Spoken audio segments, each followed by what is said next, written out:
আমার মূল বক্তব্য খুতবা শেষ হয়ে গেছে। এই যে এক্সট্রা কথাগুলো যে এখন বলবো, এটা আমাদের বাড়াবাড়ির কারণে এই সময়টা এখন আমার লাগবে। সেটা হচ্ছে এই, আর 2 দিন পরে আমাদের সমাজে কি পালন করা হবে, চারোপাশে দেখবেন একটা হাঙ্গামা শুরু হয়ে যাবে। সেটা কি?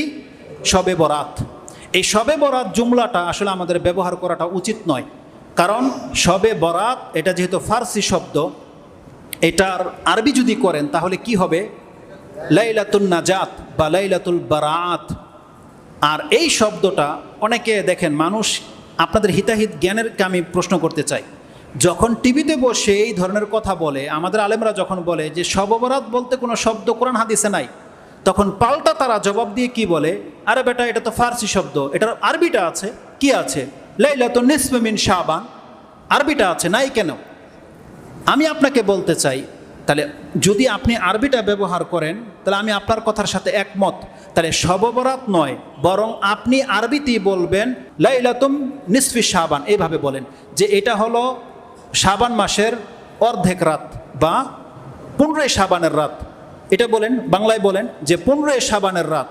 এটার আরবি আছে লাইলাতুন নিসফি মিন শাবান, এটার বাংলাটা হচ্ছে 15 শাবানের রাত। তাহলে আমি যখন আপনাকে বলবো 15 শাবানের রাত, আপনার তেমন কোনো কিছু হবে না, এটা ঠিক আছে 15 শাবানের রাত, আজকে 12 শাবানের রাত, কালকে 13 শাবানের রাত, এখানে কোনো ব্যাপার আছে? কিছুই নাই। কিন্তু যখনই আপনি বলবেন শবে বরাত, সব হচ্ছে রাত, রজনী, আর বারাত মানে হচ্ছে ভাগ্য, তারা শবে বরাত শব্দটা ব্যবহার করে বলতে চায় এটা হচ্ছে ভাগ্য রজনীর রাত। এখন আপনাকে বলতে হবে যে শবে বরাতকে যে আপনি 15 শাবানের রাতকে ভাগ্য রজনীর রাত নামকরণ করলেন কিসের ভিত্তিতে? কোথায় আছে এই শব্দটা? কোথাও নাই। কোরআনও বলেনি, আল্লাহ আগেই বলেছি শাবান মাস সম্পর্কে কোরআনে কিছুই নেই, হাদিসেও নাই যে শাবান মাসের 15 তারিখের রাতটা মানে বরকতের রাত বা ভাগ্য রজনীর রাত। একটা হাদিস দিয়ে কেউ দেখাতে পারবে না।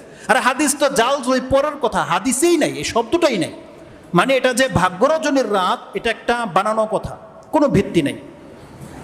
দ্বিতীয়ত, তারা যে হাদিসগুলো পেশ করে যে এই রাতের একটা বৈশিষ্ট্য পাওয়া যায়, সেটা কি? এই রাতে আল্লাহ সুবহানাহু ওয়া তাআলা পুরো পৃথিবীবাসীর দিকে তাকায়, তাকিয়ে সমস্ত মানুষকে ক্ষমা করে দেয়, ইল্লা লি মুশরিকিন আও লি মুশাহিন। কেবলমাত্র 2 ব্যক্তিকে আল্লাহ মাফ করে না, যারা এই জমিনে শিরিক করে এবং যারা একে অপরের সাথে শত্রুতা রাখে, বিদ্বেষ রাখে, রেষারেষি রাখে, এই ধরনের ব্যক্তিদেরকে ক্ষমা করা হয় না।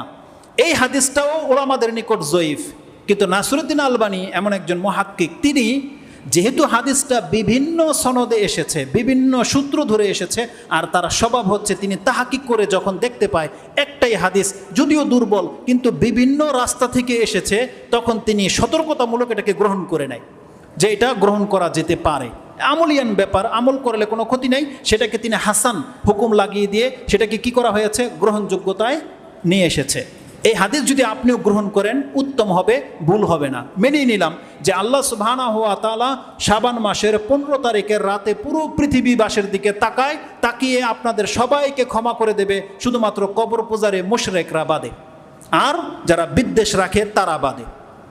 আমি যদি শুধু মুশরিক বলি তখন আপনি চিনবেন না কারা, যখন কবর পূজারি বলি তখন একটু হিলবেন যে হ্যাঁ কারা, আপনি বুঝতে পারেন, কারণ কবর পূজারি বললে তখন গায়ে লাগে। আর যদি মুশরিক বলি তখন আপনার মাইন্ড চলে যাবে হিন্দুদের দিকে, যে হিন্দুরাই মনে হয় মুশরিক, আমাদের মধ্যে কোনো মুশরিক টুশরিক নাই।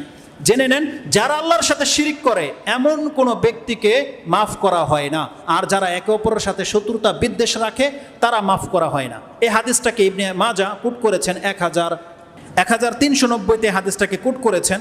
আপনি এই হাদিসটাকে গ্রহণযোগ্য হিসেবে গ্রহণ করতে চান এবং এটাকে শবরাতের দলিল হিসেবে পেশ করতে চাচ্ছেন, এটা আমি আপনাকে জবাব দেব কি দিয়ে? একটু আগেই বলেছি যে 1390 নম্বরে এই হাদিসটা আছে। একটু আগেই বলেছি যেই জিনিসটি একাধিক জায়গায় পাওয়া যায় এটা কোনো ওই রাতের ফজিলত হতে পারে না, বিশেষ কিছু বৈশিষ্ট্য হতে পারে না। 2টা কথা বলেছি। একটা হচ্ছে নাসাইর হাদিসে কি আছে যে শাবান মাসে আল্লাহর কাছে আমল উঠিয়ে নেওয়া হয়, আর এই হাদিসে ইবনে মাজাতে কি পেলাম? সেই দিন আল্লাহ সবাইকে ক্ষমা করে দেয় 2 জন ব্যক্তিকে ছাড়া, এক মুশরিককে আর মুশাহিন যে শত্রুতা রাখে। এই 2টা হাদিসই সহিহ। আপনার পাল্লা ভারী। এবার আসুন, আমি যে হাদিসটা আপনাকে দেখাবো বলেছিলাম সেই হাদিসটা ইমাম মুসলিম কোট করেছে। হাদিস নাম্বার হচ্ছে 6438 নম্বর হাদিস। এই হাদিসে আপনি দেখে নেবেন, আবু হুরায়রা রাদিয়াল্লাহু তাআলা আনহু তিনি বলতেছেন যে রাসূলুল্লাহ সাল্লাল্লাহু আলাইহি ওয়াসাল্লামকে সোমবার দিন এবং বৃহস্পতিবার দিন সিয়াম রাখা সম্পর্কে জিজ্ঞাসা করা হয়েছে। তখন রাসূল সাল্লাল্লাহু বলছেন, কালা তুফতাহু ফিহি আবওয়াবুল জান্নাহ। দেখেন আপনাকে দেখাই সোমবার দিন আর বৃহস্পতিবার দিন কতগুলো মর্যাদা। রাসূল বলেছে সোমবার দিন বৃহস্পতিবার দিন প্রথম কাজ যেটা করা হয়, আকাশের দরজাগুলোকে খুলে দেওয়া হয়। আমরা জানি সেটা শুধু রমজান মাসে ঘটে, তাই না? এটা প্রত্যেক সপ্তাহে 2 দিন ঘটে, সোমবার দিন আর বৃহস্পতিবার দিন। তুফতাহু আবওয়াবুস সামা, জান্নাতের এবং কি আকাশের দরজাগুলোকে খুলে দেওয়া হয়, একটা কাজ প্রথম। দ্বিতীয়ত হচ্ছে তুরাদুল আমালুন নাসি ইয়াউমাল ইসনাইনি ওয়া ইয়াউমাল খামিস। প্রত্যেকটা মানুষের আমলনামা আল্লাহর কাছে উঠানো হয় সোমবার দিন আর বৃহস্পতিবার দিন, 2টা বর্ণনা পেলাম। তৃতীয়ত কি, ফায়ুগফারু লিকুল্লি আবদিন লা ইউশরিকু বিল্লাহি শাইআন ইল্লা রাজুলান কানা বাইনাহু ওয়া বাইনা আখিহি শাহনাহু। এটা 3 নম্বর পয়েন্ট, যে সেই দিন প্রত্যেক মানুষকে ক্ষমা করে দেওয়া হয়, মুশরিককে ছাড়া আর যারা বিদ্বেষ রাখে তাদের ছাড়া। যেই 3টা কারণে আপনি শাবান মাসটাকে বেশি প্রাধান্য দেন, যেই 3টা কারণের 2টা কারণে আপনি শবে বরাতকে প্রাধান্য দেন, 15 শাবান, এই 3টা কারণ সোমবার আর বৃহস্পতিবার দিন মধ্যে রয়েছে। সোমবার আপনার আকল কি ক্লিয়ার হচ্ছে কিনা এটা দেখেন। আমি যে জিনিসটা দেখাতে চাচ্ছি যে আপনার কাছে শবে বরাত এত কেন প্রাধান্য পাচ্ছে, আপনি বলছেন সেই দিন আল্লাহ প্রথম আকাশে আসে, সবাইকে ক্ষমা করে দেয়, ভাগ্য রজনী। যদিও হাদিসের সনদগুলো প্রত্যেকটা হচ্ছে ত্রুটিপূর্ণ, ত্রুটিযুক্ত, ত্রুটিমুক্ত নয়। একটা হাদিস দুর্বল, মেনে নিলাম, গ্রহণযোগ্য, মেনে নিলাম। তাহলে আপনি যদি যখন জানলেন 15 শাবানের রাতে এত কিছু হয়, তাই আপনি আতশবাজি করতেছেন, লাইটিং করলেন, কবর জিয়ারত করলেন, হালুয়া রুটি বানাইলেন, রাত ভরে জেগে থাকলেন, এত কিছু করার প্রয়োজন হইল? কোনো হাদিসে কিন্তু এই কথাগুলো নাই, এটা আপনি নিজে বানানো করতেছেন। আর আমি যখন ওই হাদিসগুলো মুসলিম থেকে প্রমাণ করে দিলাম যে সেটা প্রত্যেক সোমবার আর প্রত্যেক বৃহস্পতিবার দিন হয়, তাহলে আপনি এখন আমাকে বলেন যেটা হাদিস মুসলিমে আছে সেই হাদিসের উপরে আপনাদের আমল কোথায়? কেন আপনি সোমবার দিন রাত্রে জাগেন না? কেন আপনি বৃহস্পতিবার দিন রাত্রে জাগেন না? কেন আপনি সোমবার বৃহস্পতিবার দিন কবর জিয়ারতে যান না? কেমন সেই দিন আপনি হালুয়া রুটি বানান না? কেন লাইটিং হয় না? কেন মসজিদ ফুল হয় না? আপনি বলেন কেন? কারণ হাদিস মুসলিমে আছে। তার মানে বোঝা যাচ্ছে যে আমাদের সাথে দলিলের কোনো সম্পর্ক নাই, আমাদের দলিল হচ্ছে বাপদাদা, তারা যেভাবে করেছে আমরা সেভাবে করি। কিন্তু দেখেন, আপনি কল্যাণ পেতে চাইলে সোমবার দিন বৃহস্পতিবার দিন আল্লাহ আপনাকে মাফ করে দেয়, যদি আপনি মুশরিক না হন, বিদ্বেষী না হন। এটা আল্লাহর দয়ায় করা হয়, আপনাকে কোনো আমল করতে বলা হয়নি।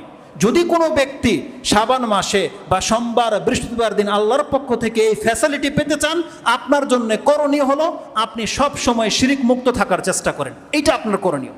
সব সময় শিরিক মুক্ত থাকার চেষ্টা করেন, সব সময় বিদ্বেষ মুক্ত থাকার চেষ্টা করেন। কারো সাথে কোনো দ্বন্দ্ব হয়ে গেলে অন্তর থেকে সেটাকে ক্লিয়ার করার চেষ্টা করেন, বিদ্বেষ রাখেন না, শত্রুতাটাকে দূর করার চেষ্টা করেন। যার অন্তরটা এমন, আল্লাহ তাকে প্রত্যেক সপ্তাহে 2বার দিন ক্ষমা করে দেয়, প্রত্যেক সপ্তাহে 2বার, প্রত্যেক সপ্তাহে। আর এক সাহাবীকে তো রাসূল সাল্লাল্লাহু আলাইহি ওয়াসাল্লাম 3 দিন বলেছে যে এই দরজা দিয়ে এখন যে ঢুকবে সে জান্নাতি, 3 দিন বলেছে। আরেক সাহাবী রিপোর্ট নেওয়ার জন্য কেন তাকে দুনিয়াতে জান্নাতের সার্টিফিকেট দিয়ে দেওয়া হলো? 3 দিন কি আমল সে করে? যখন 3 দিন তার বাসায় ছিল, কিছুই আমল করে না, সে রাতে তাহাজ্জুদ পড়ে না লম্বা সময়, আর দিনে সিয়ামও রাখে না, এমন কোনো এক্সট্রা কোনো আমলও করে না। তো সে সাহাবী বলতেছে, সেটা নাম্বারিং শো ইনশাল্লাহ, কোনো এই ঘটনা আপনারা জানেন। সে সাহাবী বলতেছে যে আমি তোমাকে পরীক্ষা করার জন্য আসছিলাম, আসলে আমি আমার বাবার সাথে ঝগড়া করে তোমার বাসায় আসি নাই। রাসূলের মুখ থেকে আমি শুনেছি যে তোমাকে 3 দিন জান্নাতে ঘোষণা করা হয়েছে, শুধু আমি দেখতে চাই কোন আমলের ভিত্তিতে। সে সাহাবী বলতেছে তুমি তো দেখতেই পেলে আমি তেমন কোনো আমল করি না। যখন ফিরে চলে আসবে সে সাহাবী, তখন বলছে তুমি দাঁড়াও, তবে একটা কাজ আমি করি, আমি হতে পারে সেটা কারণ হতে পারে। সে সাহাবী বলতেছে আমার সাথে সারাদিন যা কিছু ঘটে, আমি রাতে যখন বিছানায় যাই, আমি শুধু আল্লাহর কাছে বলি, আল্লাহ কারোর সাথে আমার কোনো শত্রুতা নাই, আমার অন্তর থেকে আমি সবাইকে মাফ করে দিয়ে তারপরে ঘুমাই। সে সাহাবী বলতেছে আমার সাথে সকাল যখন হয়, কারোর সাথে আমার কোনো শত্রুতা থাকে না। সারাদিন আমার সাথে যে যা কিছু বেয়াদবি করে, আমার সাথে মূর্খামি করে, রাতে যখন আমি শুই, আমি আল্লাহর কাছে বলি যে আল্লাহ কারোর সাথে আমার কোনো দ্বন্দ্ব নাই, সবাইকে আমি অন্তর থেকে মাফ করে দিলাম। সাহাবী বলতেছে হ্যাঁ, এটা কারণ হতে পারে, এটা তোমার কারণ হতে পারে, যেই গুণটা আমাদের মাঝে নাই, আমরা পারি না, তুমি যে কাজটা করে দেখিয়েছো। অতএব এটা অনেক বড় একটা ব্যাপার।